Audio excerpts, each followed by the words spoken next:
Friends, हम लोग AS 10 पढ़ रहे थे, प्रॉपर्टी प्लांट एंड इक्विपमेंट। उसी अकाउंटिंग स्टैंडर्ड को आगे बढ़ाते हैं। छोटे छोटे से टॉपिक्स और बचे हैं इस अकाउंटिंग स्टैंडर्ड में। आइए चलिए इसको डिस्कस करना शुरू करते हैं। देखिए, कंसेप्ट ज़्यादा हैं बट सिंपल सिंपल से आपको आ जाएंगे। मेजरमेंट आफ्टर रिकॉग्निशन हमने पहले समझा था।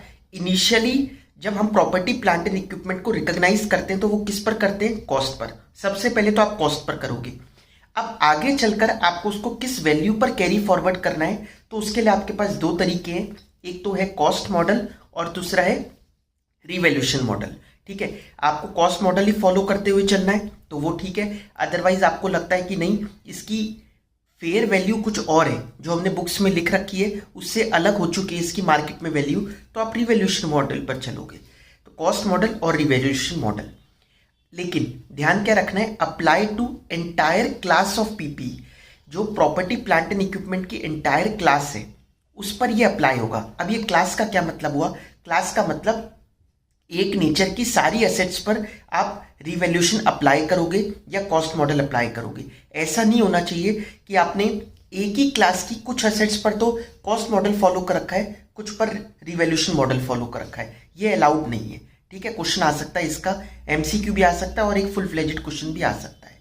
अब क्लास का क्या मतलब हुआ? देखिए, जो नेचर के अकॉर्डिंगली डिफ्रेंशिएट किए जा सके। जैसे मैं आपको एक छोटा सा एग्जांपल दूं। एक ऑफिस है, ऑफिस में कुछ एम्प्लॉयज बैठे हुए हैं। अब सब एम्प्लॉयज को एक टेबल चेयर मिली हुई है, एक फाइलिंग कैबिनेट मिला हुआ है। फाइलिंग कैबिनेट होता है जो फाइलें वगैरह रखने के लिए छोटी सी अलमीरा होती है ना, फाइलिंग कैबिनेट बोल देते हैं। एक लैपटॉप मिला हुआ है। अब हम क्या कर सकते हैं? टेबल, चेयर, फाइलिंग कैबिनेट, ये सारी आइटम क्या है? फर्नीचर एंड फिक्सचर्स के आइटम है। ठीक है, तो इनको फर्नीचर एंड फिक्सचर्स को आपने अलग कर दिया। लेकिन जो लैपटॉप मिला हुआ है ये एक अलग आइटम है, ये अलग क्लास हो गई। तो इस तरीके से क्लास को अलग अलग डिवाइड किया जाता है। फिर बिल्डिंग अलग क्लास है। अब बिल्डिंग अगर आपकी ऑफिस है और 2-3 जगह पर है दिल्ली में आपका ऑफिस, तो ये ऑफिस की बिल्डिंग हो गई। फैक्ट्री की बिल्डिंग्स अलग हो गई, अलग क्लास हो गई। ठीक है, तो नेचर के अकॉर्डिंगली, फंक्शन के अकॉर्डिंगली जिनको हम डिफ्रेंशिएट कर सकते हैं, ठीक है, तो वो बनेगा class. Class of PP, grouping of assets of a similar nature and use in operations of an enterprise. समझ में आई बात? एग्जाम्पल क्या है? जैसे एक क्लास हो गई land and building, machinery, furniture and fixtures, office equipments, ये सब अलग अलग क्लास हो गई। इलस्ट्रेशन 10 दे रखी है हमारे स्टडी मटेरियल में। Entity A is a large manufacturing group. It owns a number of industrial buildings such as factories and warehouses and office buildings in several capital cities. ये कहते हैं इनके पास इंडस्ट्रियल बिल्डिंग्स भी है और office buildings भी है कई जगह प्रदेश में। The industrial buildings are located in industrial zones. Industrial building industrial zones में लोकेटेड है। Whereas the office buildings are in central business districts of the cities. वो शहरों में है। ठीक है, office. Entity A's management want to apply the revaluation model as per AS 10 to the subsequent measure of the office buildings but continue to apply the historic cost method to the industrial buildings. ये कहता है industrial building पे तो वो अभी भी historical cost follow करना चाहते हैं, लेकिन जो ऑफिस बिल्डिंग्स हैं उस पर वो रिवैल्यूएशन मॉडल को फॉलो करना चाहते हैं। तो क्या ये अलाउड है? ये बिल्कुल अलाउड है। क्यों?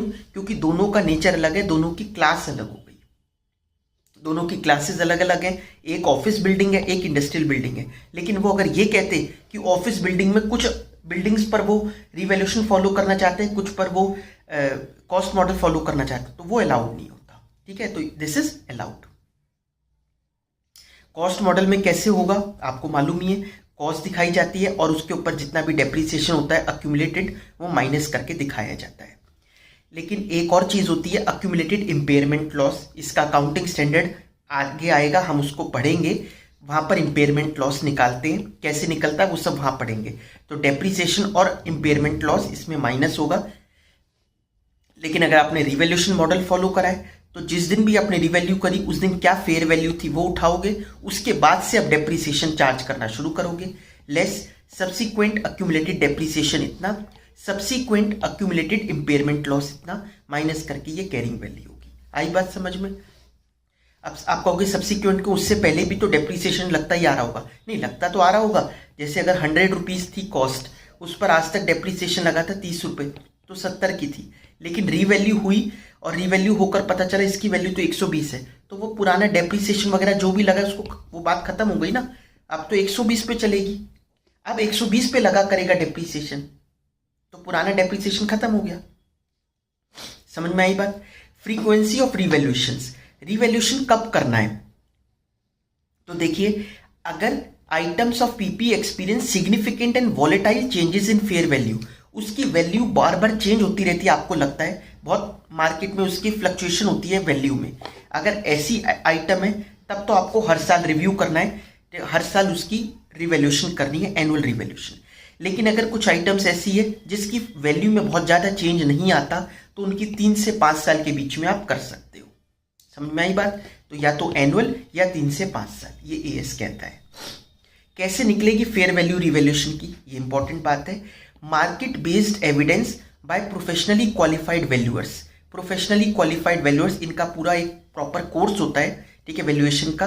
तो प्रोफेशनली क्वालिफाइड वैल्यूअर्स के द्वारा, ठीक है, जो भी डिटेल प्रोवाइड की जाए कि आपकी ये वैल्यू बनती है तो वो मिल जाए। अगर वो अवेलेबल नहीं है तो income based approach on discounted cash flow projections. ये आप फाइनेंशियल मैनेजमेंट वाली बात आ गई। ये कह रहा है कि जो आपको इस असेट से, जो भी असेट है उससे आप निकालो कि आपको आगे आने वाले सालों में कितनी इनकम जनरेट होगी, एक एस्टिमेट बनाओ, उनकी सबकी प्रेजेंट वैल्यू निकालकर उस, ठीक है, जो वैल्यू निकल कर आई उस वैल्यू को मान लेंगे हम फेयर वैल्यू फॉर, ठीक है, दिस असेट रिवैल्यूएशन के लिए। आई बात समझ में? तो क्या होगा, एक तरीका तो क्या है, प्रोफेशनली वैल्यू क्वालिफाइड वैल्यूअर से वैल्यू निकलवाओ, नहीं निकल रही तो फिर आप अपना फाइनेंशियल मैनेजमेंट लगाकर जो भी एस्टिमेटेड आपको लगता है आगे चलकर इससे हम इनकम जनरेट करेंगे, उन सबकी प्रेजेंट वैल्यू निकाल लो।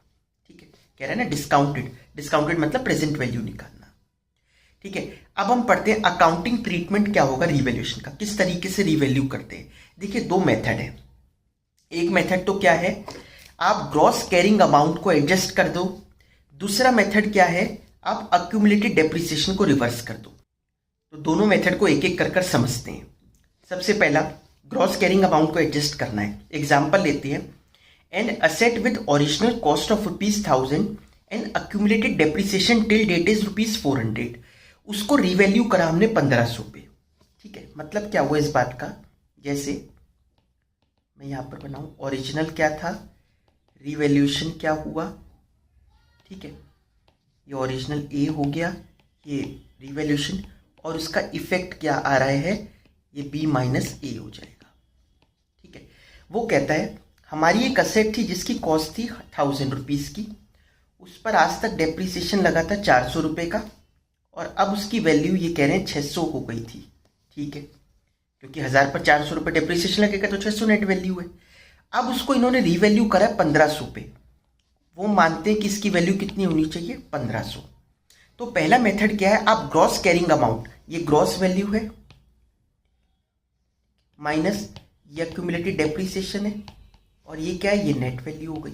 ठीक है, तो ग्रॉस कैरिंग अमाउंट को आप एडजस्ट करोगे। कैसे एडजस्ट करोगे, देखिए, आपने बचपन में सीखा है ना, जैसे 60 टॉफी ₹40 की, तो 3 टॉफी कितने की होगी, तो हम करते 40/7 × 3, ऐसी तो करते यूनिटरी मेथड। वैसे यहां पर करोगे कि अगर 600 वाली चीज कितने की हो गई, 1500 की।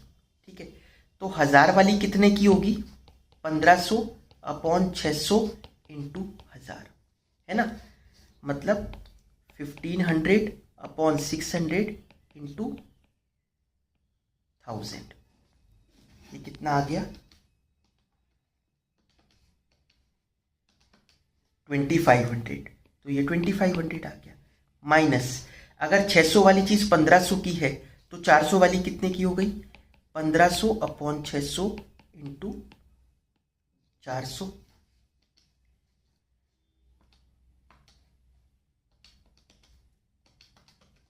₹1000।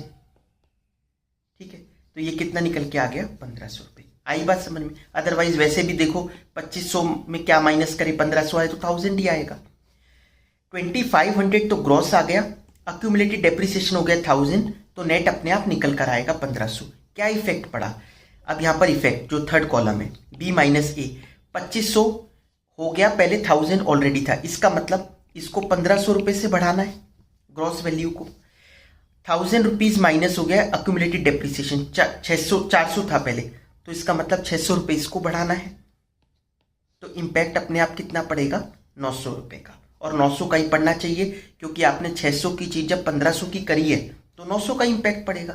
ठीक है, तो आइए एक बार इसको जर्नल एंट्री बनाना शुरू करते हैं। क्या जर्नल एंट्री बनेगी इसकी? देखिए नेट तो कुछ नहीं होता, नेट तो अपने आप निकल कर आता है ₹900। ठीक है, आपने क्या किया, ग्रॉस वैल्यू ₹1500 से बढ़ाई पीपीई की, मतलब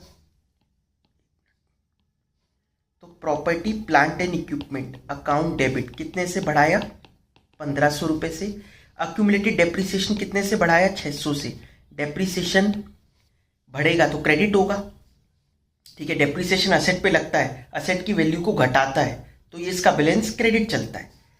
ठीक है, 600, तो हमें गेन कितना हुआ, गेन ऑन रिवैल्यूएशन हो गया हमें ₹900 का। आई बात समझ में? कुछ नहीं करा, ग्रॉस वैल्यू और अक्यूमुलेटेड डेप्रिसिएशन को ठीक है एडजस्ट कर दिया हमने। दूसरा मेथड क्या कहता है, दूसरा मेथड कहता है अक्यूमुलेटेड डेप्रिसिएशन को एलिमिनेट कर दो, खत्म कर दो। मतलब क्या हुआ, तो देखिए ओरिजिनल, ठीक है, रिवैल्यूएशन और इसका क्या इफेक्ट पड़ रहा है। ठीक है, ये ए हो गया, ये बी और ये बी माइनस ए। अगर हम यहां पर ग्रॉस लिखें माइनस अक्यूमुलेटेड डेप्रिसिएशन और हमारा ये नेट निकल कर आ जाएगा। कितना था इस वाले एग्जाम्पल में, 1000 माइनस 400, तो नेट वैल्यू आ रही थी 600। अब ये कहता है इसको ₹1500 कर दिया इन्होंने रिवैल्यू। अगर 1500 रिवैल्यू करा तो दूसरा तरीका क्या है, आप डेप्रिसिएशन हटा दो बुक्स में से, अक्यूमुलेटेड डेप्रिसिएशन। वैसे भी अभी थोड़ी देर पहले ही मैंने कहा था जो आज तक डेप्रिसिएशन लग चुका वो तो खत्म बात, क्योंकि अब आपने नई वैल्यू लिख दी एकदम बिल्कुल रिवैल्यू करके। तो ₹400 का डेप्रिसिएशन आपने रिवर्स कर दिया। अब किस में से 0 माइनस करे कि 1500 आ जाए, ऑब्वियसली 1500 में से, है ना। तो ये 1500 हो गई, 1500 माइनस 0 तभी तो 1500 आएगा। क्या इंपैक्ट पड़ा, बी माइनस ए करें, 1500 माइनस 1000, 500 यहां पड़ा, 0 माइनस माइनस 400, तो ₹400 इंपैक्ट पड़ा। टोटल इंपैक्ट 1500 माइनस 600, ₹900 का पड़ा। करा क्या हमने, हमने ग्रॉस वैल्यू कितनी बढ़ाई, ₹500, तो पीपी कितना बढ़ा, पीपी अकाउंट डेबिट बढ़ा ₹500। डेप्रिसिएशन आपने खत्म कर दिया, डेप्रिसिएशन लग रहा था तो क्रेडिट हो रहा था, अब खत्म कर रहे हो आप तो डेबिट होगा। अक्यूमुलेटेड डेप्रिसिएशन का क्रेडिट बैलेंस होता है, उसको खत्म करोगे बुक से तो डेबिट होगा। 2 गेन ऑन रिवैल्यूएशन, कितने का गेन हुआ, ₹900 का। आई होप आपको ये क्लियर हुए होंगे दोनों तरीके रिवैल्यू करने के। आ गई बात समझ में? रिवैल्यूएशन का करते क्या है, अगर रिवैल्यूएशन देखिए अपवर्ड रिवैल्यूएशन हो रहा है, मतलब वैल्यू इंक्रीज हो रही है प्रॉपर्टी प्लांट एंड इक्विपमेंट की, या फिर डिक्रीज हो रही है। देखिए इसका बेसिक ऑब्जेक्टिव क्या है कि आपको अपनी बुक्स को इन्फ्लेट नहीं करना। ध्यान से समझना, इंपॉर्टेंट चीज है। आपको अपनी बुक्स को इन्फ्लेट कर नहीं दिखाना है। इन्फ्लेट करने का मतलब क्या होगा, अगर आपकी अपवर्ड रिवैल्यूएशन होगी और आप जितना भी अपवर्ड रिवैल्यूएशन हुआ, जैसे ये जो गेन आ रहा है ₹900, ये ₹900 आप P&L में नहीं लेके जाओगे।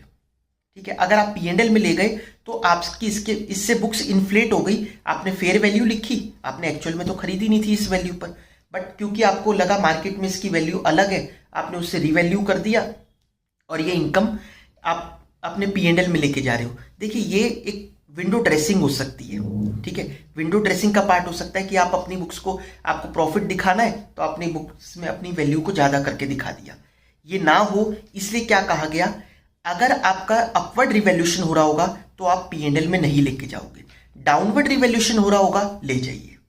समझ में आई बात? डाउनवर्ड रिवैल्यूएशन है, वैल्यू डिक्रीज हो रही है, तब P&L में जा सकता है, अपवर्ड रिवैल्यूएशन में नहीं जा सकता। तो आइए पढ़ना शुरू करते हैं। देखिए इंक्रीज के केस में फिर क्या करना है, इंक्रीज के केस में जो भी आपका सरप्लस होगा वो कहां लेके जाओगे आप, रिवैल्यूएशन सरप्लस, किसमें, रिजर्व्स एंड सरप्लस। ये लिखा है credited directly to owners interest under the heading revaluation surplus. तो रिजर्व्स एंड सरप्लस में रिवैल्यूएशन सरप्लस आएगा। ठीक है, रिवैल्यूएशन सरप्लस नाम से एक हेड बनेगा, वहां जाएगा जितना भी इंक्रीज हो रहा है। लेकिन अगर डिक्रीज हो रहा होगा, डिक्रीज हो रहा होगा तो ठीक है, आप P&L में चार्ज कर सकते हो। ठीक है, आप अपने P&L में ले जा सकते हो। आई बात समझ में? डिक्रीज में P&L में जा सकता है, इंक्रीज में P&L में ना जाकर किस में जाएगा? रिवैल्यूएशन सरप्लस में। अब इसकी पढ़ते हैं एक्सेप्शन क्या है। पहले हमने क्या कहा कि इंक्रीज रिजर्व्स एंड सरप्लस मतलब रिवैल्यूएशन सरप्लस में जाएगा अंडर रिजर्व्स एंड सरप्लस, लेकिन इसकी एक्सेप्शन है when it is subsequently increased. Subsequently increase मतलब पहले इसकी वैल्यू आपने डिक्रीज करी थी, तब आप P&L में ले गए थे। अब पहले P&L में ले जाकर आपने खर्चा दिखा दिया, अब बाद में आपको लगता है इसकी वैल्यू बढ़ गई किसी और साल, जैसे कई एसेट्स में तो आप एनुअल रिवैल्यूएशन कर सकते हो ना, बाद में आपने रिवैल्यू करा और इसकी वैल्यू बढ़ रही है, तो आपको दो तरफ से नुकसान नहीं करवा रहे कि एक तरफ तो आप खर्चे में ले गए, लेकिन जब वैल्यू बढ़ी तब कह दिया नहीं अब रिवैल्यूएशन सरप्लस में ले जाओ। तो कहा गया देखो कोई बात नहीं, जितना आप खर्चा ऊपर लेकर गए थे P&L में, पहले नुकसान लेके गए थे रिवैल्यूएशन का, उतना तक तो आप इनकम ले जा सकते हो P&L में, उसके अलावा नहीं लेके जानी। क्या मतलब वो नहीं समझ में आ रहा होगा। जैसे पहले हमारा रिवैल्यूएशन का लॉस हुआ था 700 रुपये का, ठीक है, हम 700 रुपये से अपनी वैल्यू डाउन करी थी प्रॉपर्टी प्लांट एंड इक्विपमेंट की, तो 700 रुपये आपने P&L में दिखाया था नुकसान, ठीक है। आगे 1-2 साल बाद क्या होता है, उसकी वैल्यू 900 रुपये बढ़ जाती है असेट की, ठीक है।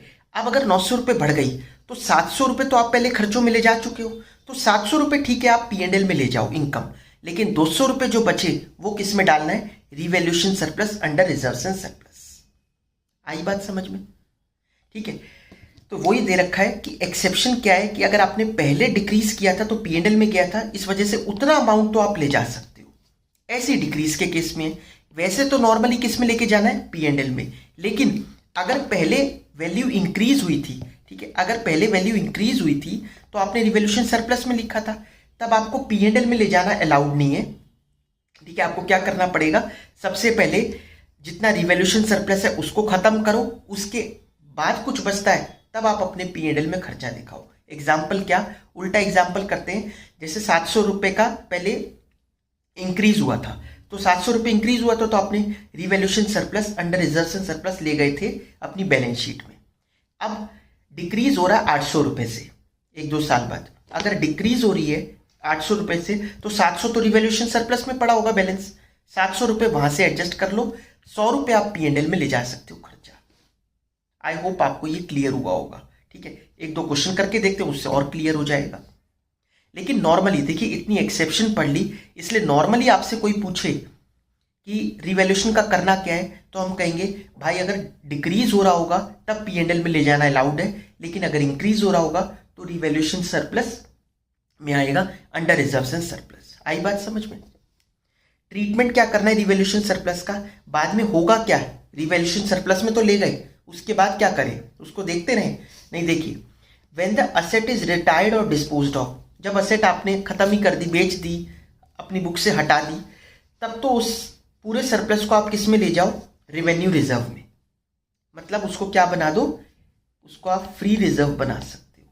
वो एक फ्री रिजर्व हो गया ना, रेवेन्यू रिजर्व में ले गए तो मतलब जनरल रिजर्व वगैरह में ट्रांसफर कर सकते हो। फिर जब जनरल रिजर्व वगैरह में ट्रांसफर हो गया तो सारी कंडीशंस हट जाएगी, फिर तो आप बोनस भी दे सकते हो शेयर होल्डर्स को, सारे काम कर सकते हो फ्री रिजर्व से। तो अगर आपने असेट खत्म कर दी तब उस सरप्लस को कहां ले जाओ? रेवेन्यू रिजर्व में, फ्री रिजर्व में। लेकिन अगर असेट अभी भी यूज में तो भाई उसको एज इट इज रखे रखो, लेकिन फिर भी आप चाहो तो क्या कर सकते हो?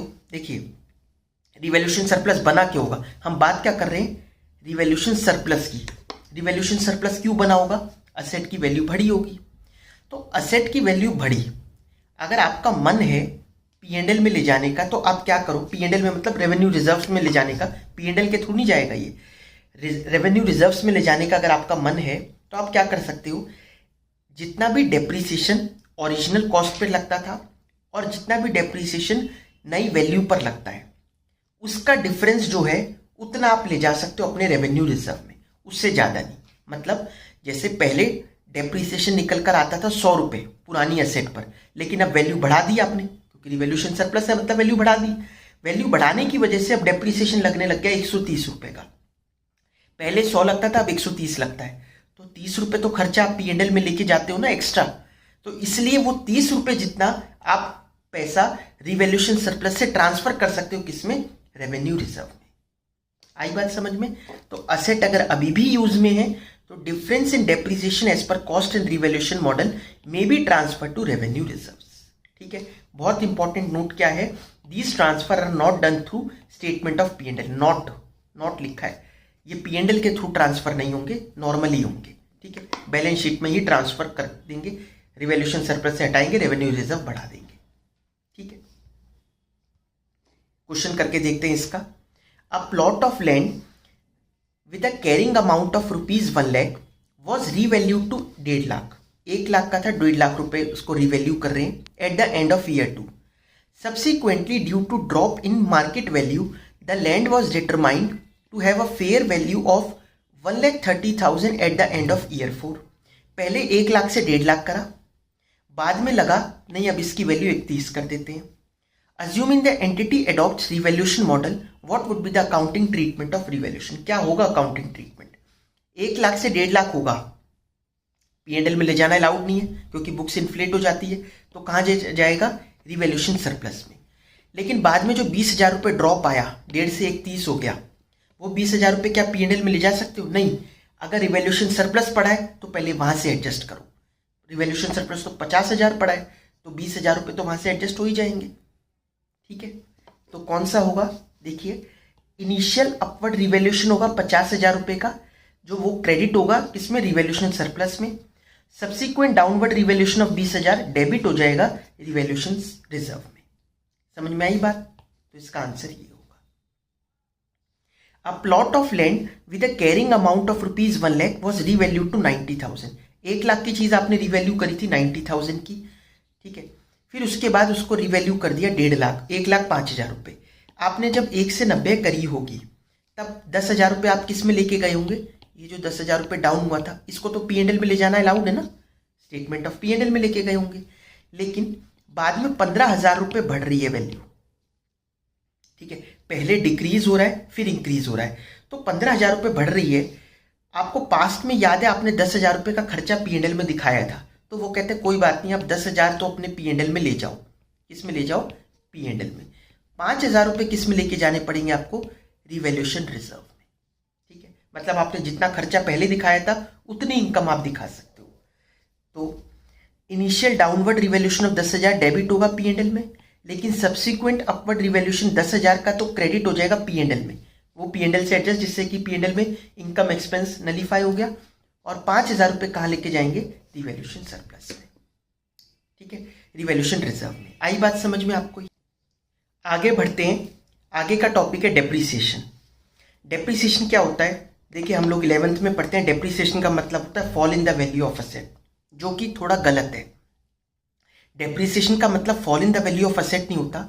अगर असेट की वैल्यू में कोई गिरावट आ रही है तो उसके लिए हम इम्पेयरमेंट पढ़ते हैं, एक अकाउंटिंग स्टैंडर्ड आएगा इम्पेयरमेंट का, वो वहां पढ़ेंगे।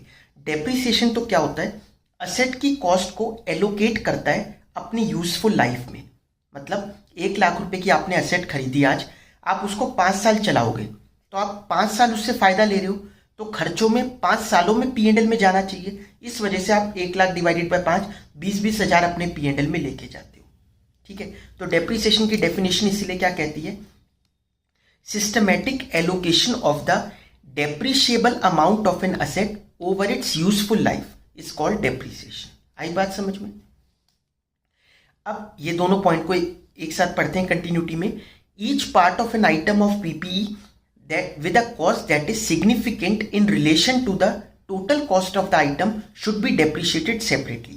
ये कहता है हर पार्ट को कंपोनेंट बेसिस पर डेप्रिसिएशन लगेगा। ठीक है, एक आपने मशीन खरीदी, उसके अलग अलग पार्ट हैं जिसकी वैल्यू अलग है, सिग्निफिकेंट वैल्यू है, और उसको अलग से रिप्लेस किया जा सकता है, तो सबको अलग अलग डेप्रिशिएट करोगे according to their useful life. कई बार ऐसा होता है कि कोई मशीन आपने खरीदी, उसके पार्ट की लाइफ कुछ और होती है, टोटल मशीन की वैल्यू पार्ट की लाइफ कुछ और होती है। होता है ना कि हमने एयर कंडीशनर खरीदा और उसके अंदर कोई पार्ट खराब हो गया। ठीक है, उसी तरीके से मशीनों का है कि मशीनों का पार्ट की वैल्यू अलग है और टोटल मशीन की वैल्यू अलग है। तो अगर कोई सिग्निफिकेंट पार्ट है तो उसको डेप्रिशिएट करेंगे हम सेपरेटली। लेकिन एक बात और बोली साथ साथ, different components of same item may be grouped. लेकिन आप अगर ग्रुपिंग करना चाहो कर सकते हो, लेकिन क्या कंडीशन है, if they have the same useful life and depreciation method. आपको लगता है कि उनका डेप्रिसिएशन मेथड और यूजफुल लाइफ लगभग सेम है, फिर तो ठीक है, फिर तो आप एक साथ डेप्रिसिएशन लगा सकते हो। अदरवाइज आपको हर कंपोनेंट को अलग अलग डेप्रिशिएट करना है। डेप्रिसिएशन अमाउंट को कहाँ चार्ज करना होता है? P&L में चार्ज करना होता है। इसकी एक दो एक्सेप्शन क्या है? AS2 इन्वेंट्रीज वाला जो अकाउंटिंग स्टैंडर्ड है वो कहता है कि जो मैन्युफैक्चरिंग इक्विपमेंट है, जो मैन्युफैक्चरिंग प्लांट है जिसमें वो इन्वेंट्री बन के निकल रही है, उसकी कॉस्ट ऑफ कन्वर्जन में ऐड कर सकते हो, मतलब वो इन्वेंट्री की कॉस्ट का पार्ट बन सकता है, तो वो वहाँ इन्वेंट्री की कॉस्ट का पार्ट बनेगा, इसलिए P&L में नहीं जाएगा। AS26 भी जो इंटेंजिबल एसेट्स का है वो कहता है depreciation on PP used for development activities may be included in intangible asset. तो इनको छोड़ के बाकी नॉर्मली कहाँ जाएगा? डेप्रिसिएशन P&L में जाएगा। डेप्रिशिएबल अमाउंट क्या होता है? किस वैल्यू पर डेप्रिसिएशन लगेगा? कॉस्ट या revalued amount minus residual value. जो रेजिडुअल वैल्यू है, स्क्रैप वैल्यू आपने एस्टिमेट करी, ठीक है, उसको माइनस कर जो वैल्यू निकल के आई, ठीक है, उसमें जैसे 1 लाख की थी, हमें लगता है 5 साल बाद जब ये यूजफुल लाइफ खत्म हो जाएगी तब 10,000 का तो हम बेच ही देंगे, तो 1 लाख में से 10,000 तो आपको मिल ही जाएंगे, तो 90,000 ही डेप्रिशिएट करने हैं, तो 90,000 को आप डेप्रिशिएट करोगे, तो डेप्रिशिएबल अमाउंट कितना हो गया? 90,000। डेप्रिशिएबल अमाउंट, डेप्रिसिएशन नहीं, डेप्रिसिएशन तो 90 पे निकलेगा। Useful life is the period, useful life की डेफिनेशन क्या है? Period over which an asset is expected to be available for use by an enterprise और number of production units expected to be obtained from the asset.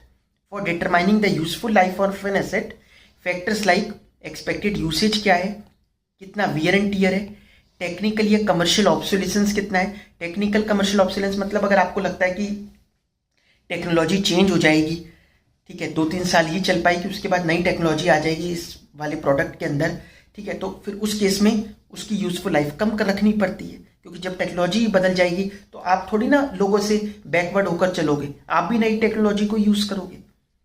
And other legal और similar conditions, legal condition भी कई बार होती है, जैसे गाड़ियों के case में आता है कि इतने साल से आप ज़्यादा गाड़ी नहीं चला सकते, तो अगर कोई लीगल कंडीशन है तो वो भी डिसाइड करती है यूजफुल लाइफ को। आई बात समझ में? तो the depreciable amount of an asset should be allocated on a systematic basis over its useful life. Should be मतलब मे बी नहीं है, मे बी मतलब आप कर सकते हो, आप चाहो तो डेप्रिसिएशन लगाओ, मत लगाओ, लेकिन शुड बी मतलब आपको डेप्रिसिएशन लगाना ही है, ये चॉइस नहीं है, आपको लगाना ही पड़ेगा। The residual value, useful life and depreciation method of an asset should be reviewed at least at each financial year end. हर साल आपको रिव्यू करना है, क्या यूजफुल लाइफ सही लिख रखी है हमने, डेप्रिसिएशन मेथड सूटेबल तो है, ठीक है, और जो रेजिडुअल वैल्यू आपने स्क्रैप वैल्यू एस्टिमेट कर रखी है वो, तो ये तीनों चीज़ें आपको हर साल के एंड में एक बार रिव्यू कर लेनी है कि सब सही चल रहा है। अगर कोई चेंज हो रहा है तो उसको change in accounting estimate AS5 के अकॉर्डिंगली डिस्क्लोजर वगैरह उसके देने पड़ेंगे। Depreciation of an asset begins when it is available for use. Available for use है, बहुत इंपॉर्टेंट बात है, जब आपके यहाँ रेडी हो जाए, लोकेशन एंड कंडीशन पर पहुंच जाए, जो आपने स्टार्टिंग में पढ़ा था, तब डेप्रिसिएशन स्टार्ट कर दो। ये रेलेवेंट नहीं है कि आपने उसको यूज करना शुरू करा या नहीं करा, ठीक है, इंपॉर्टेंट है ये बात। Depreciation of an asset ceases in the following cases. Depreciation लगना कब बंद हो जाता है? जब residual value of an asset, मैं इसको ऐसे लिख देता हूं, less than equal to carrying amount.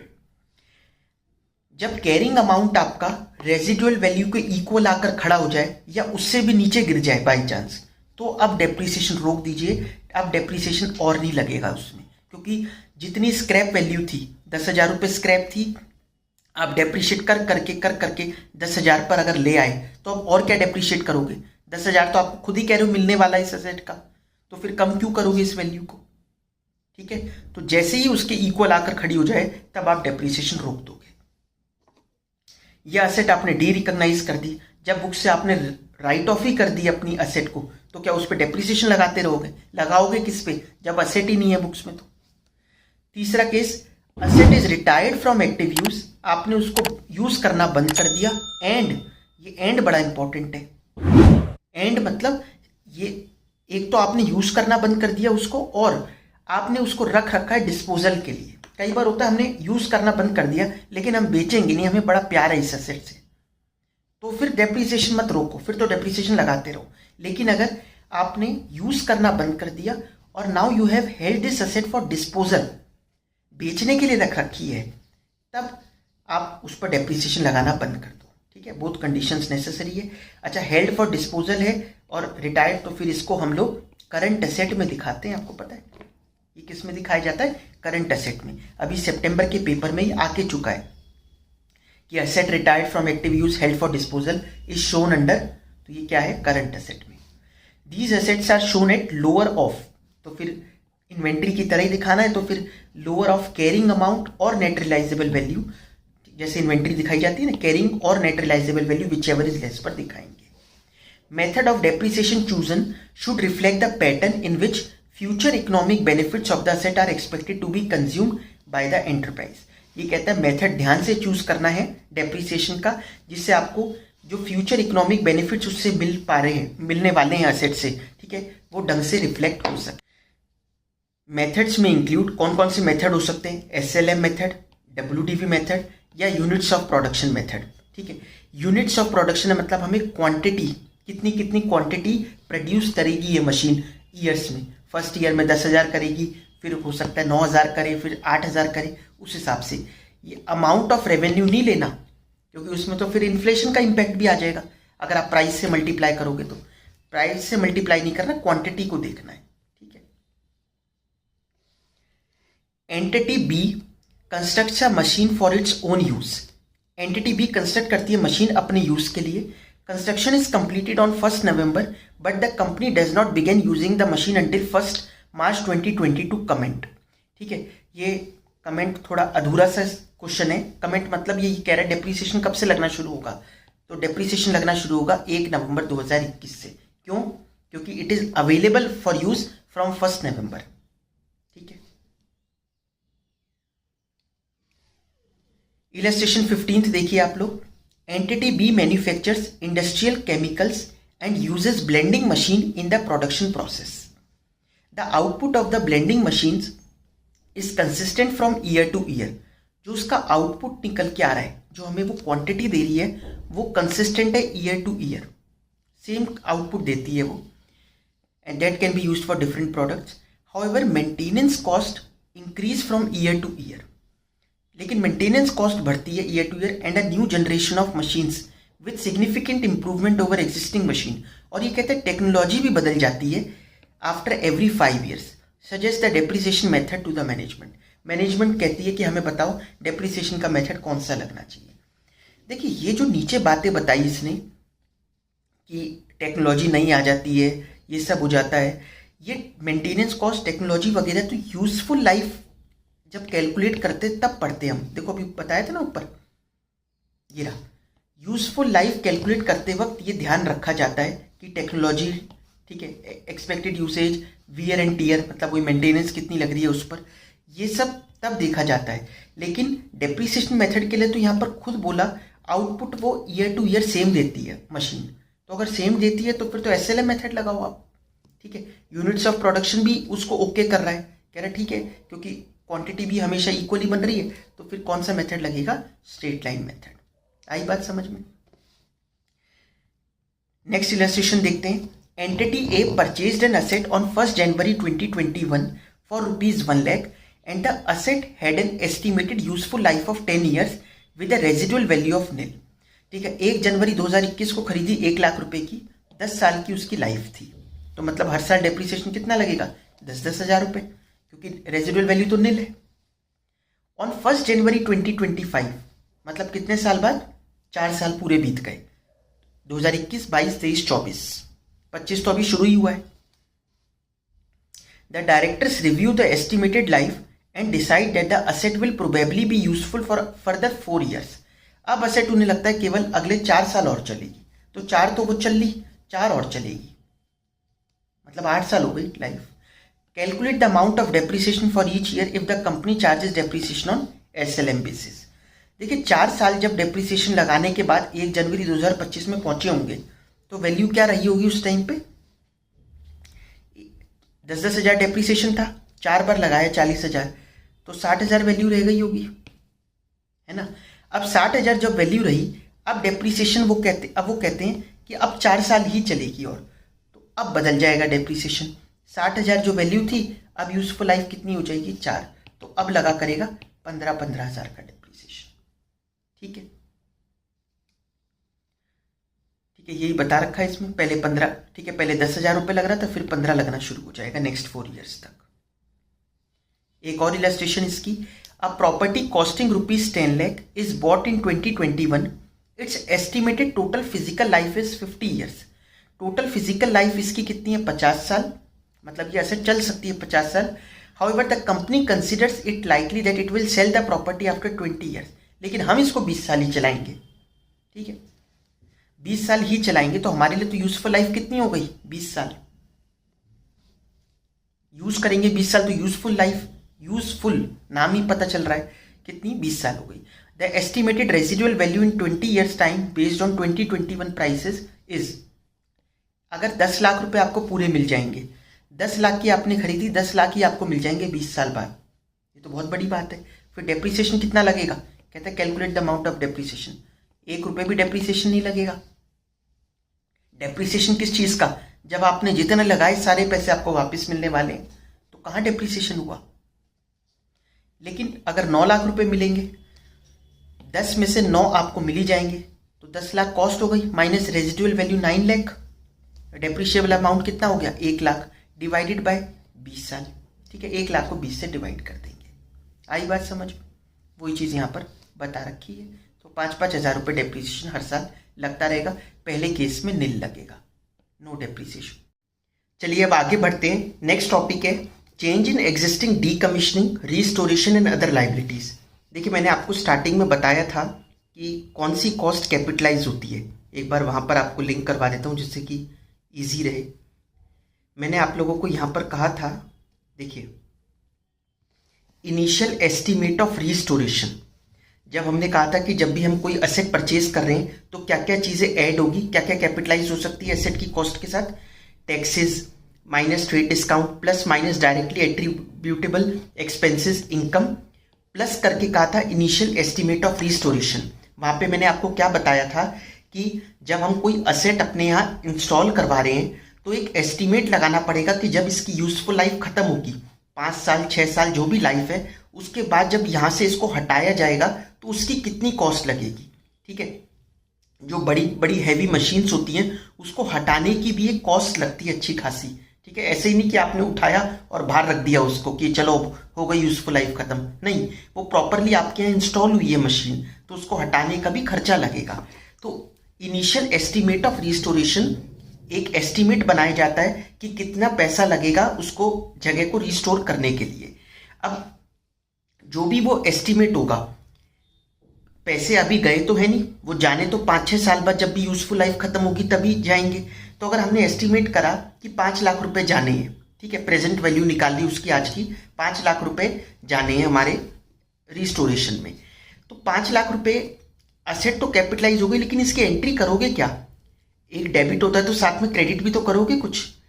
तो फिक्स्ड एसेट अकाउंट आपने डेबिट करा 2, हम प्रोविजन बनाते हैं रिस्टोरेशन के लिए। ठीक है, तो प्रोविजन फॉर रिस्टोरेशन या कुछ भी बोलो, डीकमीशनिंग।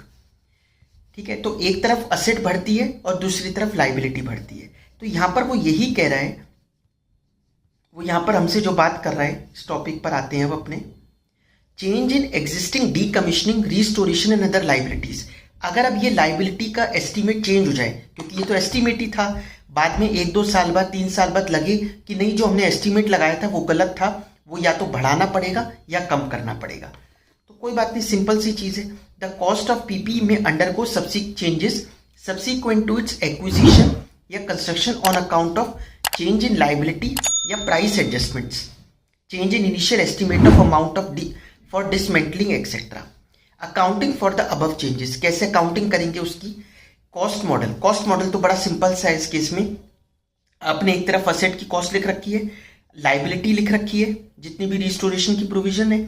ठीक है, मतलब एसेट की कॉस्ट में 1 लाख रुपए एडेड है रिस्टोरेशन के, और इधर सामने आपको लाइबिलिटी भी दिखाई दे रखी है, प्रोविजन फॉर रिस्टोरेशन 1 लाख रुपए। क्या हुआ, कॉस्ट मॉडल में कहता है कि वैल्यू या तो बढ़ेगी या घटेगी। अगर रिस्टोरेशन की लाइबिलिटी बढ़ जाती है तो ठीक है, एक तरफ लाइबिलिटी बढ़ा दो, एक तरफ फिक्स्ड एसेट की कॉस्ट बढ़ा दो। कम हो जाती है तो क्या करें, एक तरफ लाइबिलिटी कम कर दो, एक तरफ फिक्स्ड एसेट की कॉस्ट कम कर दो।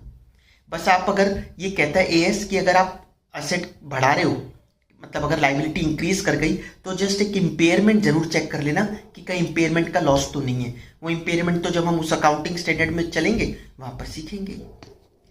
तो change in liability is added to या deducted from the cost of the related asset. If decrease in liability exceeds the carrying amount of asset, excess taken to statement of P&L। कहीं अगर ऐसा हो कि इतना डिक्रीज हो गया है कि जो कैरिंग अमाउंट है उससे भी कम हो जाए, आपने जो अमाउंट कैरी कर रखा है, ठीक है, इधर आपका डेप्रिसिएशन लग लग कर वैल्यू आ रही है एसेट साइड पर और लाइबिलिटी साइड में प्रोविजन आ रहा है रिस्टोरेशन का। अब अगर आपको ऐसा लगता है कि इतनी कम हो गई वैल्यू कि वो कैरिंग अमाउंट से भी ज्यादा कम हो गई, तो माइनस में थोड़ी ना लिखोगे एसेट को, तो वो जितना भी एक्सेस है वो कहाँ ले जाओगे आप, P&L में ले जाओगे इनकम बनाकर। समझ में आई बात? तो वो यही कह रहा है एक्सेस टेकन टू P&L। लेकिन अगर एडिशन हो रहा है तो इंपेयरमेंट के लिए जरूर चेक कर लें।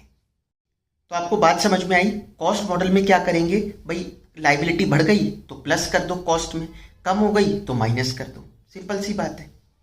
लेकिन अगर आपने रीवैल्यूएशन मॉडल फॉलो कर रखा है, अब ये इंपॉर्टेंट है क्योंकि रीवैल्यूएशन मॉडल में क्या हुआ है, जैसे अभी मैं आपको क्या कह रहा था कि यहाँ पर लाइबिलिटी साइड पे प्रोविजन दिख रहा है और यहाँ पर टोटल कॉस्ट दिख रही है फिक्स्ड एसेट की, ठीक है, दिख रहा है यहाँ पर दोनों जगह पे फिगर।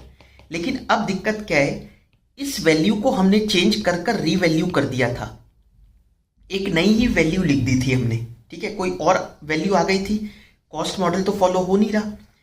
तो प्रोविजन में तो वो अमाउंट है लेकिन अब फिक्स्ड एसेट में वो अमाउंट खत्म हो चुका है क्योंकि फिक्स्ड एसेट का जो अमाउंट है वो तो एक नई वैल्यू पर दिखाई दे रहा है आपको।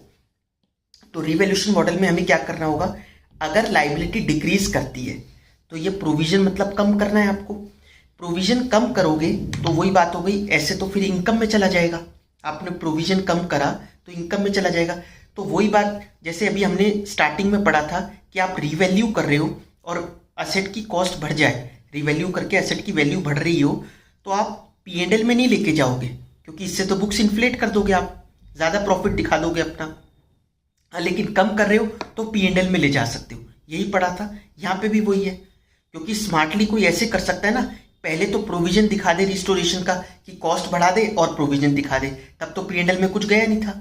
अब बाद में क्या हो, कहते कि ये लाइबिलिटी हमने गलती से ज़्यादा लिख दी थी, अब कम करते हैं, तो क्या फिर P&L में लेके जाएंगे, फिर तो आप इनकम दिखा रहे हो इनडायरेक्टली। इसलिए अगर लाइबिलिटी डिक्रीज हो रही होगी तो क्या करेंगे, हम रीवैल्यूएशन सरप्लस में लेके जाएंगे। सेम जैसे आप रीवैल्यूएशन का प्रॉफिट लॉस लेके जाते हो वैसे ही ये लाइबिलिटी इंक्रीज डिक्रीज को लेके जाएंगे। तो अगर कोई लाइबिलिटी डिक्रीज हुई तो कहाँ जाएगी, रिवैल्यूएशन के सरप्लस में। इंक्रीज हुई तो ठीक है, आप P&L में ले जा सकते हो, ठीक है। फिर वही एक्सेप्शन है, क्या एक्सेप्शन है, हमने कहा P&L ये रिवैल्यूएशन सरप्लस में लेके जाएंगे, लेकिन एक्सेप्शन ये है कि अगर आप पहले कोई खर्चा लेके गए थे रिवैल्यूएशन का P&L में तो उतना तो आप ले जा सकते हो इनकम P&L अकाउंट में, ठीक है। अगर आपने रिवैल्यूएशन का कोई लॉस लिखा था 70,000 रुपये कभी बीच में P&L में, तो 70,000 रुपये का अगर लाइबिलिटी डिक्रीज हो रही है तो चलेगा, आप ले जाओ P&L में। लेकिन 70 से ऊपर हो रही है तो बचा हुआ किस में लेके जाओ, रिवैल्यूएशन सरप्लस में। आई बात समझ में? ऐसे इंक्रीज इन लाइबिलिटी में मैंने कह तो दिया कि P&L में ले जाओ जितना नुकसान हो रहा है, लेकिन पहले अगर कोई रिवैल्यूएशन सरप्लस पड़ा है तो वो रिवैल्यूएशन सरप्लस में से सेट ऑफ करो, बाकी बचा हुआ कहाँ ले जाओ, P&L में डेबिट कर दो, ठीक है। तो कोई नई चीज नहीं पड़ी, जो हमने रिवैल्यूएशन प्रॉफिट लॉस पढ़ा था वो अब यहां पर फिर पढ़ लिया। जैसे रिवैल्यूएशन के प्रॉफिट लॉस का इंपैक्ट होता है वो ये increase in liability decrease in liability का हो गया।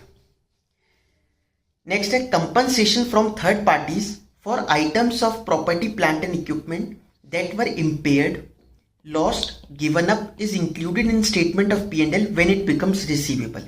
ये कहता है कि अगर किसी थर्ड पार्टी से आपको कंपनसेशन मिल रहा है, जैसे इंश्योरेंस कंपनी से मिलता है, तो आपकी कोई आइटम खराब हो गई थी, लॉस्ट हो गई, या ठीक है कोई भी चीज उसकी हो गई जिसको आपने इंश्योरेंस करवा रखा था, तो वो कब P&L में दिखाई देता है इंश्योरेंस, वो तब दिखाओगे आप जब वो आपको एक्चुअल में रिसीवेबल हो जाए, ठीक है। इलस्ट्रेशन करते हैं, समझ में आएगा तभी आपको। Entity A carried plant and machinery in its book at ₹2 lakh. These were destroyed in a fire, ये फायर में डिस्ट्रॉय हो गए।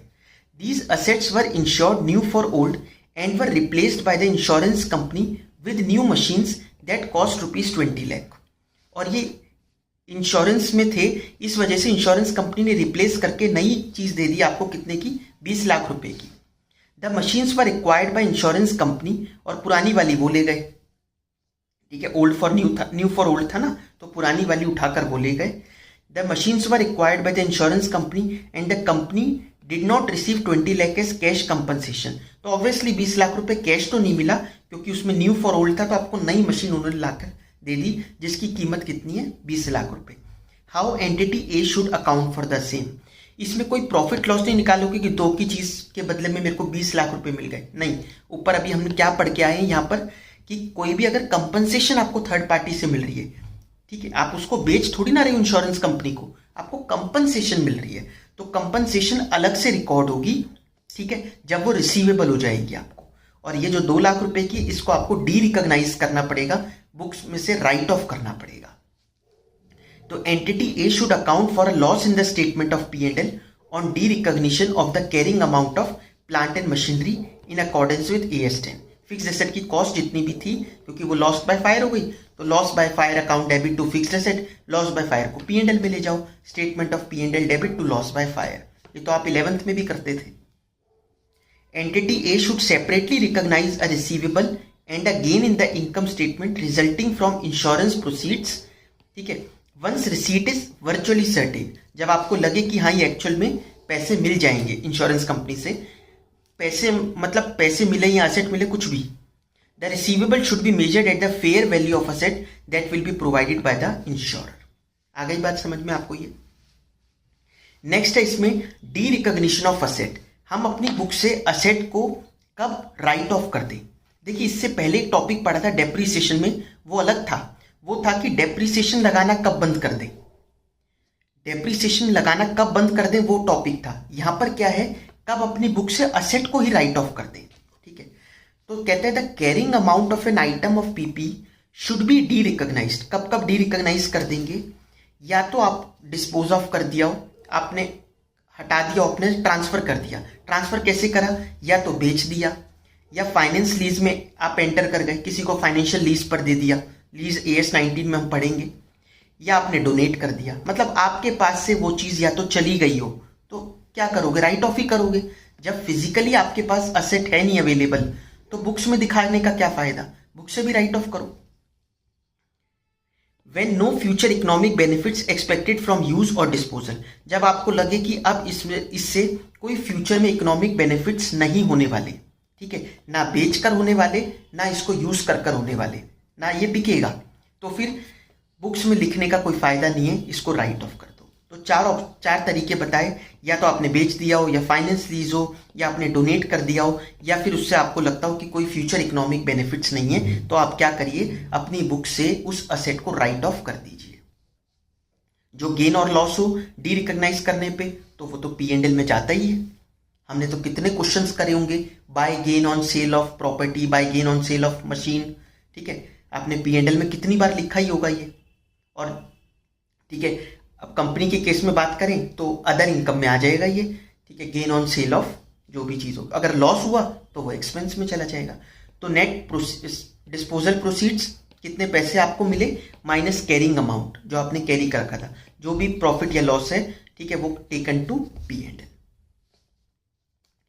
ठीक है। If an entity in the course of its ordinary activities routinely sells item of PP that it held for rental, ठीक है, ये कहता है कि अगर जैसे कोई रियल एस्टेट वाला है, जो ये प्रॉपर्टी डीलर्स होते हैं, वो अगर रूटीनली सेल करता रहता है अपनी PP property plant and equipment, कभी उसको किराए पे चढ़ाता है, फिर उसको बेच देता है, उसका ये रूटीन का काम है। तो जब भी ऐसा वो करता रहे तो उनको ट्रांसफर कर देगा इन्वेंट्री में। Should transfer such assets to inventories when they become held for sale. जब उसने बेचने के लिए रखी होंगी वो असेट्स, तो वो उसको क्या करेगा, इन्वेंट्रीज में ट्रांसफर कर देगा।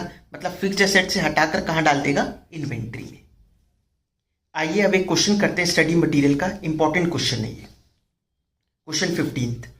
स्कंद limited acquired a machine for ₹2,50,00,000 5 years ago।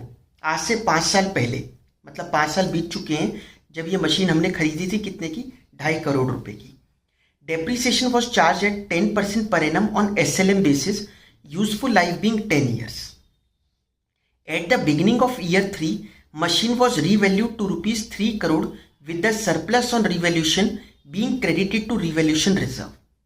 ये कहता है 3rd ईयर के बिगिनिंग में मशीन को रिवैल्यू कर दिया 3 करोड़ रुपए पे। मतलब 2 साल बीते जब, तो 2 साल के बाद 3rd ईयर के स्टार्टिंग में मशीन रिवैल्यू हो गई। जब 3rd ईयर के स्टार्टिंग में हो गई तो उस पर डेप्रिसिएशन कितने साल का लग चुका होगा? 2 सालों का। 3rd ईयर के स्टार्टिंग में तो करी थी ना रिवैल्यू। डेप्रिसिएशन वॉज प्रोवाइडेड, या आप ऐसे पढ़ो वॉज टू बी प्रोवाइडेड, थोड़ी लैंग्वेज गलत है। Depreciation was to be provided on the revalued amount over the balance useful life of 8 years। ठीक है, अब डेप्रिसिएशन प्रोवाइड करना है। ठीक है, बैलेंस यूजफुल लाइफ कितनी है? 8 साल की। 2 साल बीत चुके हैं, अभी 8 साल की लाइफ और है उस मशीन की। The machine was sold in the current year for ₹1,12,50,000। Current year मतलब ये कह रहे हैं ना, the machine was sold in the current year. Current year कौन सा है? ऊपर लिंक करो। कह रहे 5 साल बीत चुके। 5 साल बीत चुके मतलब 6ठे ईयर के स्टार्टिंग। ठीक है, मतलब हम कहाँ खड़े हैं? 6th ईयर की बिगिनिंग में खड़े हैं, या आप ऐसे कह सकते हो हम 5th ईयर के एंड में खड़े हैं। ठीक है, क्योंकि कह रहे 5 साल पहले मशीन खरीदी थी हमने, 5 साल बीत चुके हैं। Give the accounting treatment for the above in companies accounts. What will be the treatment if the machine fetched only ₹42,50,000 now. 1,12,50,000 की जगह अगर 4250 की बिकती तो क्या होता? वो तो कैरिंग अमाउंट से दोनों वैल्यू को कंपेयर कर लेंगे, लेकिन पहले कैरिंग अमाउंट पर आते हैं। किस दिन बेच रहे हैं? Current year. करंट ईयर मतलब 6th ईयर के बिगिनिंग में कैरिंग अमाउंट कितना है वो देख लो, सेल वैल्यू देख लो, आपस में प्लस माइनस करके प्रॉफिट या लॉस आ जाएगा। सिंपल सा है। बस दिक्कत क्या है? बीच में रीवैल्यू करी है, तो कोई बात नहीं। पहले 2 साल तो नॉर्मल चलती रही, तो 2 साल तो डेप्रिसिएशन लगाए। 2.5 करोड़ की खरीदी थी, 2 साल का डेप्रिसिएशन 10% के हिसाब से, 10% ये लिखा है SLM बेसिस। ठीक है, 10% 2 सालों का, तो 50 लाख का डेप्रिसिएशन लगा। तो book value at the beginning of year 3 ये आ गई 2 करोड़ रुपए की। ठीक है, अब 2 करोड़ की जगह उन्होंने इसको कितना कर दिया? 3 करोड़ का कर दिया। ठीक है, तो 3 करोड़ रुपए की अब वैल्यू आ गई 3rd ईयर के बिगिनिंग में। अब हमें करंट ईयर पे पहुंचना है। ठीक है, करंट ईयर पे पहुंचना है मतलब 6th ईयर के बिगिनिंग में पहुंचना है। अभी 3rd ईयर के बिगिनिंग में है, तो 3rd, 4th, 5th 3 सालों का डेप्रिसिएशन और पुट करिए इस पे। अब 3 करोड़ पे लगेगा, नई वैल्यू 3 करोड़ है, तो 3 करोड़। अब कितने साल बचे मशीन में? 8 साल की लाइफ और थी, बता रखा है ना क्वेश्चन में।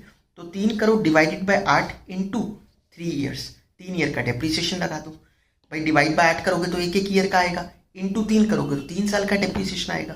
SLM है ना, WTV तो है नहीं। तो 1,12,50,000 रुपए का डेप्रिसिएशन लगकर कैरिंग वैल्यू आ जाएगी eight the end of year 5 1,87,50,000। अब 1,80,00,000 ये कैरिंग अमाउंट है, ये तो दोनों से कंपेयर कर लो कि 1,12,50,000 का बेचे या 42,50,000 का बेचे। वैसे दोनों ही फिगर ऐसी है कि आप किसी में भी बेचो लॉस ही होना है बेचारों को। तो लॉस या तो 75 लाख का लॉस होगा या 42,50,000 का होगा। ये बात इंपॉर्टेंट है कि जो रिवैल्यूएशन का सरप्लस है वो कहाँ ट्रांसफर कर देंगे हम? रिटेन्ड अर्निंग्स में। ये मैंने आपको बताया था कि जब भी असेट आपके पास से चली जाए, देखिए रिवैल्यूएशन वाला टॉपिक एक बार मैं आपको दिखा दूं, ये अपन ने नोट्स में डिस्कस करा था। ट्रीटमेंट ऑफ रिवैल्यूएशन सरप्लस यहाँ दिख रहा होगा आपको। When the asset is retired और डिस्पोज्ड ऑफ, होल सरप्लस में be transfer to revenue reserve. तो फ्री रिजर्व में आप उसको ट्रांसफर कर दोगे, बस ये ट्रांसफर P&L के थ्रू नहीं करना। ठीक है, तो आप अपने इसको फ्री रिजर्व्स में ट्रांसफर कर सकते हैं। आई बात समझ में आपको ये? आइए अब हम क्वेश्चन नंबर 16 पर चलते हैं। ये लेंदी क्वेश्चन है लेकिन इंपॉर्टेंट है। ये भी बहुत सारे कंसेप्ट क्लियर होते हैं ऐसे क्वेश्चनों से। 15 से भी आपको बहुत कुछ सीखने को मिला होगा। अक्षर limited installed a new plant not a qualifying asset. ये क्वालिफाइंग असेट नहीं है। क्वालिफाइंग असेट में तो इंटरेस्ट कैपिटलाइज हो सकता है, AS 16 कहता है ये बोरिंग कॉस्ट वाला, वहीं पढ़ेंगे। At its production facility and incurred the following cost. क्या क्या कॉस्ट हुई? Cost of the plant as per suppliers invoice 30 लाख रुपए का तो प्लांट की कॉस्ट ही है। Initial delivery and handling cost 1 lakh रुपए का है। Cost of site preparation 2 lakh रुपए की है। कंसल्टेंट की फी है for advice on acquisition of plant, professional fees पढ़ा था ना हमने, वो भी ऐड होगी 50,000। तो ये तो सब ऐड होगा, कोई दिक्कत नहीं है। Interest charges paid to supplier against deferred credit. Deferred credit कि आप पेमेंट बाद में करोगे, ये टॉपिक पढ़ा था हमने नोट्स में कि अगर आप बाद में पेमेंट करोगे इस वजह से आपको एक्स्ट्रा देने पड़ रहे हैं, तो ये तो इंटरेस्ट है, ये तो फाइनेंस कॉस्ट है, ये असेट की कॉस्ट में कैपिटलाइज नहीं होगी। और ये 16 वैसे ही नहीं कह रहा। Estimate for dismantling and site restoration cost 50,000 रुपये आफ्टर 10 ईयर, प्रेजेंट वैल्यू 30,000 है, तो हम तो प्रेजेंट वैल्यू लेंगे, तो 30,000 रुपये ऐड कर देंगे। ठीक है। Operating losses before commercial production, commercially production शुरू होने से पहले कुछ उनके लॉसेज हुए हैं। अब लॉसेज होना कोई असेट कैपिटलाइज करने में थोड़ी ना काम आते हैं, लॉसेज तो लॉसेज ही हैं, तो ये दोनों तो इसमें ऐड नहीं होंगे। ठीक है। The company identified motors installed in the plant as a separate component. ये कहता है ये जो प्लांट इन्होंने एक्वायर करा, आपको पता है ना कंपोनेंट बेसिस पर डेप्रिसिएशन लगता है। मैंने डेप्रिसिएशन में आपको बताया था कि आप कंपोनेंट वाइज लगाओगे, अगर दोनों की यूजफुल लाइफ आपको अलग अलग लगती है तो अलग अलग डेप्रिसिएशन लगना चाहिए। ठीक है। जो भी सिग्निफिकेंट होगी in relation to total cost, ये लैंग्वेज पढ़ी थी हमने। The company identified motors installed in the plant as a separate component and a cost of rupees 5 lakh in other costs were allocated to them proportionately।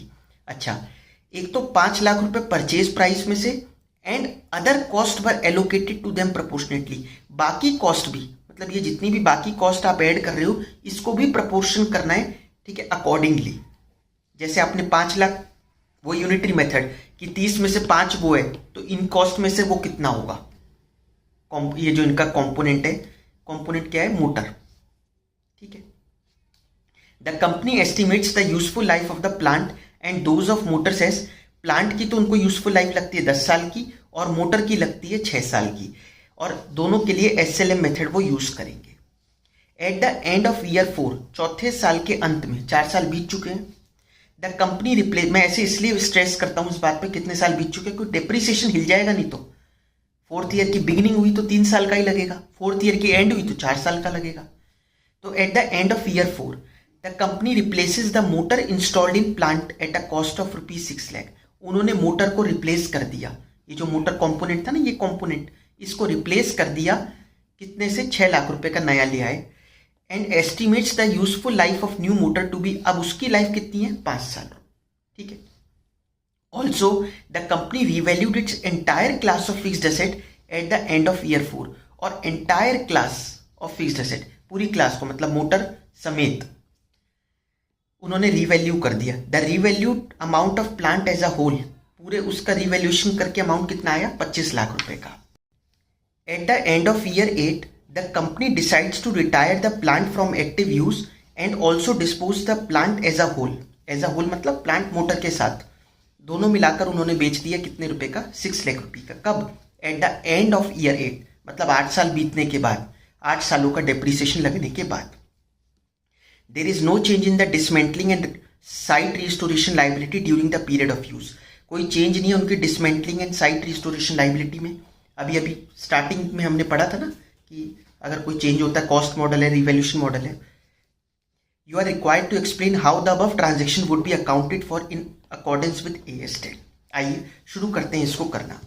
तो सबसे पहले cost at initial recognition 30 लाख रुपए, 1 lakh initial cost of site restoration, 2 lakh consultant fees, estimated dismantling 30,000 रुपए, क्योंकि present value लेनी होती है।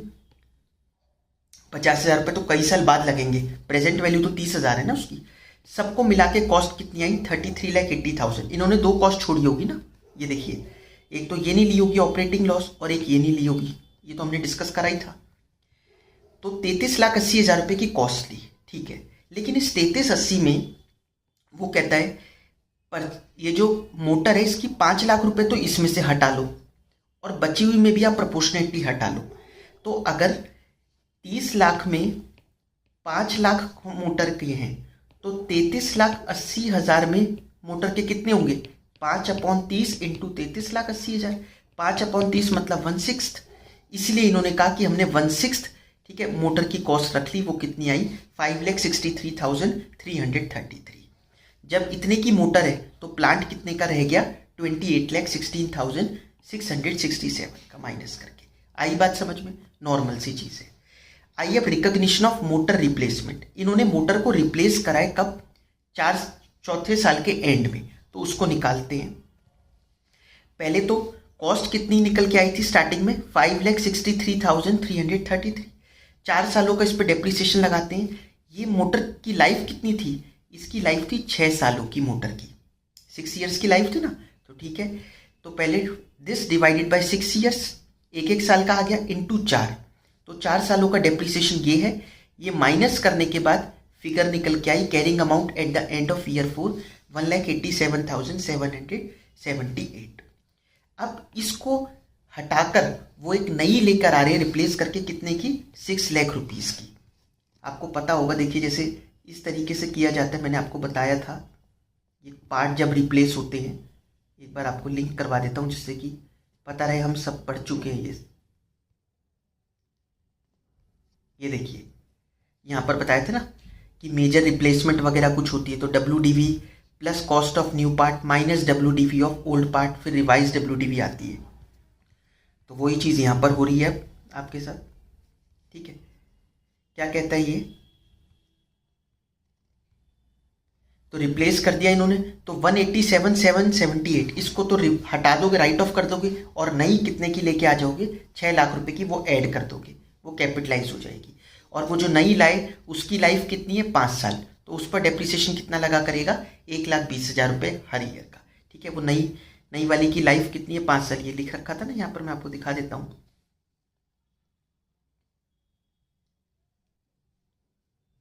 ये useful life of motor to be 5 years, नई वाले की 5 साल है। अब रिवैल्यूएशन की बात करते हैं। इन्होंने एट द एंड ऑफ, ठीक है, ईयर 4 के एंड में ही उसको रिवैल्यू भी कराए प्लांट एज अ होल को। अब देखिए eight the end of year 4 उन्होंने पूरे प्लांट को रिवैल्यू करा 25 लाख का, और अभी ही हम eight the end of year 4 ही, मतलब चौथे साल के अंत में ही तो हम नया मोटर लेके आए। कितने की लेके आए? 6 लाख रुपए की। तो 6 लाख रुपए की अभी लाए हो, इसकी नई वैल्यू कितनी होगी? 6 लाख ही। इसको क्या रिवैल्यू करोगे? ये तो आई ही आ जाए, तो 6 लाख रुपए की तो वही हो गई। तो बची हुई जो प्लांट एक्सक्लूडिंग मोटर है वो कितने की रिवैल्यू हुई? 19 लाख की। समझ में आया? मतलब जब दोनों को डिवाइड करें हम तो 6 लाख रुपए तो पता ही है ये आज की वैल्यू है, इसकी और क्या नई रिवैल्यू निकालेंगे, ठीक है। वैल्यू बदल थोड़ी ना जाएगी। तो 6 लाख रुपए हो गई और 19 लाख रुपए प्लांट की वैल्यू हो गई। तो रिवैल्यूएशन करते हैं। Cost of the plant at initial recognition कितने का है? 2816 का। वो हटाने के बाद ये रहा ना 28,16,000, ठीक है। अब इस पर डेप्रिसिएशन लगा होगा 4 सालों तक। इसकी लाइफ थी 10 साल की, इंटू 4, तो ये डेप्रिसिएशन लगा। Carrying amount at the end of year 4 ये आ गया 19 लाख। 19 लाख पर इसको रिवैल्यू कर रहे हैं हम, करके देखा कि गेन ऑन रिवैल्यूएशन कितना आ रहा है? 2,10,000 रुपये। गेन ऑन रिवैल्यूएशन कहाँ जाता है? रिवैल्यूएशन सरप्लस, जिससे बुक्स इन्फ्लेट ना हो जाए। गेन सरप्लस में जाता है, और अगर कोई लॉस होता है तो वो P&L में जाना अलाउड है। तो ये रिवैल्यूएशन सरप्लस में ले जाएंगे, ठीक है। अब रिवाइज डेप्रिसिएशन कितना लगा करेगा? क्योंकि अब नई वैल्यू आपने 19 लिख दी, तो 19 लाख डिवाइडेड बाय कितनी लाइफ और बची है उस असेट की? 6 साल, ठीक है। देखो मोटर और प्लांट में क्या फर्क था? मोटर तो चेंज ही हो गई, एक हटाकर दूसरी ले आए तो उसकी लाइफ भी बदल गई, वो अगले 5 साल और चलेगी अब। लेकिन ये जो प्लांट है, प्लांट तो वही है, बस उसकी वैल्यू चेंज करी है। तो पहले 4 साल चली, अब अगले 6 साल और चलेगी, क्योंकि प्लांट की लाइफ कितनी बता रखी थी क्वेश्चन में? हमें बता रखी थी 10 साल की, ये लिखी 10 ईयर्स, ठीक है। तो 6 साल और लगेगा उस पर डेप्रिसिएशन, तो 3,16,000, ठीक है। 3,16,667 लगता रहेगा। अब डी रिकॉग्नाइज करते हैं, क्योंकि इन्होंने बेच दी है पूरा plant as a whole. Motor और प्लांट कॉस्ट या revalued at the end of year 4। कब बेचा है? ईयर 8 के एंड में बेचा है। तो 4, 5, 6 साल, अभी 4 साल और चले हैं वो, ठीक है। तो 6 लाख और 19 लाख इनकी eight the end of year 4 ये वैल्यू थी। 4 साल का डेप्रिसिएशन और लगाओ, 5, 6, 7, 8 का at the end of year 4 हुआ है ना। तो 1/20 इंटू 4 3,16,000 ये निकाल रखा डेप्रिसिएशन नया। ठीक है, 4 सालों का लगाया तो वैल्यू ये डेप्रिसिएशन लगाने के बाद निकल के आई 1,20,000 मोटर की और 6,33,332 प्लांट की। अब इन्होंने पूरा एज अ होल बेच दिया कितने का, 6 लाख रुपीस का। अब 6 लाख को बाइफरकेट करोगे दोनों में, तो क्या 6 लाख को हम बाइफरकेट करने के लिए ऐसे कर सकते हैं, एक का 1/6 और दूसरे का 5/6 जो ऊपर करा था? नहीं कर पाएंगे। क्यों नहीं कर पाएंगे? क्योंकि जो मोटर है वो चेंज हो चुकी है। वो तो पुरानी मोटर के लिए कह रहा था ये बात कि वो 1/6 वैल्यू ले लो। अब तो मोटर आप नहीं ले आए तो उसकी वैल्यू चलेगी। और तो कौन सा बेस्ट तरीका है इसको आपस में प्रपोर्शनेट करने का? तो उसी दिन जो कैरिंग अमाउंट है, ठीक है, उस दिन कैरिंग अमाउंट दोनों का कितना है जिस दिन आप बेच रहे हो? मोटर का 1/20 है और प्लांट का है 6,33,332। तो इनमें ही बाइफरकेट कर दो। ठीक है, इसी में प्रपोर्शन कर दो। इसका रेशियो निकाल कर ये इतना आ गया, ये आ गया 5,04,000, ठीक है, 425 इतने का बिका है। समझ में आ रहा है ना? मतलब ये जो 6 लाख रुपए का डिस्पोजल प्रोसीड है इसको हमने क्या करा, 1/20 डिवाइडेड बाय 1/20 प्लस, ठीक है, 6,33,332। ऐसे दूसरे वाले के लिए 6 लाख इंटू 6,33,332 अपॉन इन दोनों का टोटल। ठीक है, तो लॉस कितना कितना राइट ऑफ करना पड़ेगा? ये लॉस आ गया दोनों का, वो राइट ऑफ करेंगे। ठीक है, एक बात और बता रखी है, जो रिवैल्यूएशन सरप्लस आया था 2,10,000 का वो रिटेन्ड अर्निंग्स में ट्रांसफर होगा। आपको पता ही है, पिछले क्वेश्चन में भी ऐसे ही था। ठीक है, ये था हमारा क्वेश्चन नंबर 16। इसके बाद कुछ डिस्क्लोजर्स हैं, उनको एक बार आप जस्ट रीड कर लेना क्या क्या डिस्क्लोजर। यही सब चीज़ें जो हमने करी हैं यही सब डिस्क्लोजर्स में देनी पड़ती हैं। तो ये था हमारा accounting standard 10 property plant and equipment. Thank you so much.